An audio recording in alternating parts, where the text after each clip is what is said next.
Guys, before we start, make sure you have subscribed. Trust me, you will thank me later for this one if you like watching videos before bed. Today I'm going to show you how to set a sleep timer on YouTube so video stop automatically. First, open your YouTube app and now play any video you want to watch. For me, I'm gonna play this video.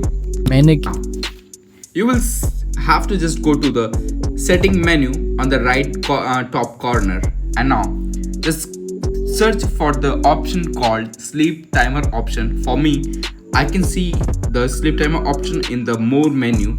You will see in the last one. Just click on that, and now you will see an option called sleep timer. Just click on it, and now whatever time you want to choose, just choose and click on that, and now simple as that. Now just sit back and relax. YouTube will stop automatically when the timer ends. Trust me, no more videos playing all night and draining your batteries. And that's it, guys. Super simple and handy. If this video helped, hit the like button and subscribe for more smart YouTube tricks. Bye bye, take care.